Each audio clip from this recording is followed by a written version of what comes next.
Praise the lord. ప్రియమైన సహోదరులందరికీ mirror of Christ తరపు నుంచి శుభాలు. ప్రియమైనటువంటి వారులారా, మీరందరూ బాగున్నారని విశ్వసిస్తున్నాం. ప్రతిరోజు డైలీ వాగ్దానం మిమ్మల్ని ఎంతగానో ఆదరిస్తుందని బలంగా నమ్ముతున్నాం.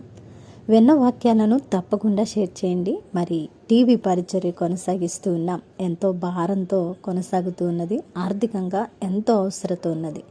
నిజంగా ఈ పరిచర్య ద్వారా మీరు ఫలిస్తూ ఉంటే మరి టీవీ పరిచర్యలో స్పాన్సర్స్గా మీ వంతు సహకారం అందించాలని తెలియపరుస్తున్నా. మరి ఈరోజు దేవుడు మనతో మాట్లాడుతున్న బలమైన మాటలను బట్టి బలపరచబడదాం. హోషియా గ్రంథము 13వ అధ్యాయము 5వ వచనము. మహా ఎండకు కాలిన అరణ్యములో నిన్ను స్నేహించిన వాడను నేనే. దేవునికి మహిమ కలుగునుగాక.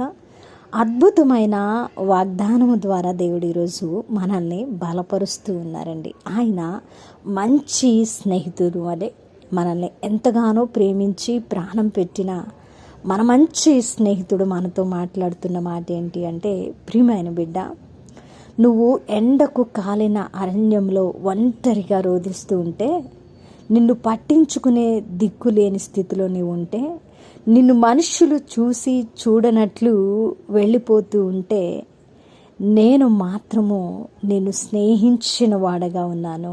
ఎంత మంచి మాట అండి. నిజంగా ఈరోజు మనము మనుషుల మధ్యనే ఉంటూ ఉన్నాం, కానీ ఒంటరులముగా ఉంటున్నాం. యథార్థమైన మాట అండి. నిజంగా స్నేహితులు, బంధువులు, కుటుంబీకులు ఉన్నప్పటికీ కొన్ని సందర్భాలలో మనము ఒంటరి ప్రయాణం చేస్తున్న వారంగా ఉంటాం. ఎందుకంటే మన గుండె లోతుల్లో ఉన్న బాధలు, కష్టాలు మనల్ని మరి అర్థం చేసుకోలేని మనుషుల మధ్య మనం బ్రతుకుతూ ఉన్నప్పుడు ఒక్కొక్కసారి అరణ్యము వంటి పరిస్థితుల్లో మనం అడుగులు వేస్తూ ఉన్నట్లుగా ఉంటుంది.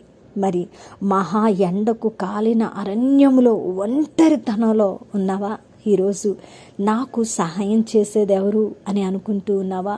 నా దిక్కు ఎవరు అని అనుకుంటూ ఉన్నావా? నన్ను ఎవరు లేవనెత్తుతారు? నన్ను ఎవరు స్నేహిస్తారు? అసలు నన్ను పట్టించుకునేది ఎవరు అని అనుకుంటూ ఉన్నావా? అయితే శుభ వాగ్దానం ఇది. ఆయన నిన్ను స్నేహించిన వాడుగా ఉన్నానని బలమైన మాట ఈరోజు మనతో మాట్లాడుతున్నారని. ప్రియదేవుని బిడ్డ, నువ్వు ఏ ఒంటరితనంలో, ఏ అరణ్యము వంటి పరిస్థితుల్లో నిలబడి ఉన్నావో నాకు తెలియదు, కానీ మహా ఎండకు కాలిన అరణ్యంలో నిన్ను స్నేహించిన వాడు నీ దేవుడై ఉన్నాడు. బలము కలిగి ఉండు.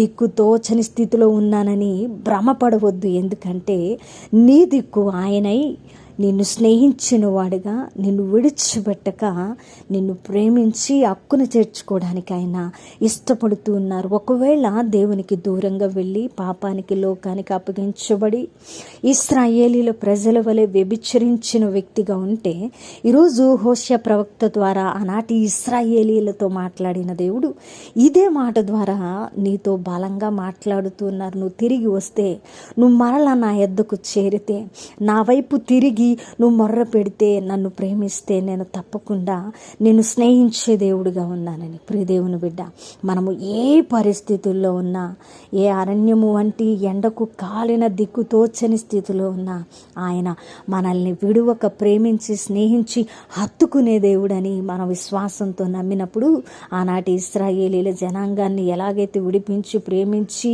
ఆయన నిలవబెట్టారో, మనల్ని కూడా అలా నిలబెట్టడానికి దేవుడు సమర్థుడై ఉన్నారు. కాబట్టి దేవుని బిడ్డ, వెనక్కి తిరిగి నువ్వు రావాలి.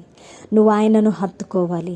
ఆయనను నువ్వు హత్తుకుంటే తప్పకుండా ఆయన నిన్ను స్నేహించే దేవుడు, నిన్ను విడిచిపెట్టే దేవుడు కాదు. నువ్వు పాపం చేసావనో, లోకానికి వెళ్ళావనో, మరి ఇంకా నువ్వు తొలగిపోయావనో, నిన్ను మరి సరిచేసి తీసుకురావడానికి ఇష్టపడి స్నేహించే దేవుడే కానీ నిన్ను మరణానికి అప్పగించే దేవుడు కాదు కదా. కాబట్టి ఈరోజు మహా ఎండకు కాలిన అరణ్యంలో ఒకవేళ నిలబడి ఉంటే ఆయన నిన్ను స్నేహించాడని నమ్ము. ఒకవేళ శోధనలు, పరీక్షల్లో నిలబడి మహా ఎండకు కాలిన అరణ్యంలో నిలబడి ఉంటే ఆయన నిన్ను స్నేహించిన దేవుడని, పరీక్షించిన పిమ్మట నిన్ను సువర్ణము వలె మార్చి ఉన్నతమైన దీవెనలు కుమ్మరిస్తారని విశ్వసించు. అద్భుతమైన కార్యాలు చూడబోతున్నావు. వినవాక్యము ఫలింపు కొరకు ప్రార్థన. పరిశుద్ధుడా, గొప్ప దేవుడా, అద్భుతమైన మాటల ద్వారా మాతో మాట్లాడి మా హృదయాలను కట్టి బలపరిచారు. అవును ప్రభువా, అరణ్యము వంటి పరిస్థితుల్లో నిలబడి ఉంటే మమ్మల్ని స్నేహించిన వాడవు నీవే. మనుషులు, బంధువులు, స్నేహితులు విడిచిపెట్టవచ్చు, కానీ మమ్మల్ని విడిచిపెట్టే దేవుడు మీరు కాదు ప్రభువా. నన్ను స్నేహించినందుకు మీకు కృతజ్ఞతలయ్యా. నన్ను హత్తుకున్నందుకు వందనాలు తండ్రి. ఇంకా నన్ను జ్ఞాపకం చేసుకున్నందుకు వందనాలని ఎవరైతే పశ్చాత్తాపడుతున్నారో, ఎవరైతే మీ సన్నిధిలో నిలబడడానికి ఇష్టపడుతున్నారో, శ్రమలు తట్టుకొని పరీక్షల్లో గెలవాలనుకుంటున్నారో వారి పట్ల ఈ వాగ్దానాన్ని నెరవేర్చండి. అయ్యా, ఈ పరిచర్యకు సహకరించే వారిని దీవించండి, ఆశీర్వదించండి. ఇంకా భారం కలిగిన పరిచర్య చేయడానికి ముందుకు వెళుతున్నా మీ సహకారాన్ని అందించమని, పరిచర్యను విస్తరింపు చేసి మీ నామాన్ని మహింపరచుకోమని చేసిన ప్రార్థనకు దీవెన జవాబు ఇచ్చారని నమ్ముతూ ప్రార్థన నజరేయుడైన యేసుక్రీస్తు నామమున సమర్పించి అడిగి వేడుకుంటున్నాం తండ్రి, ఆమేన్. ప్రియమైన దేవుని బిడ్డలారా, వినవాక్యాన్ని తప్పకుండా షేర్ చేయండి, పరిచర్యకు సహకరించండి. దేవుని చేతమైతే మరలా కలుసుకుందాం. దేవుడు మేము దీవించును గాక. ఆమేన్.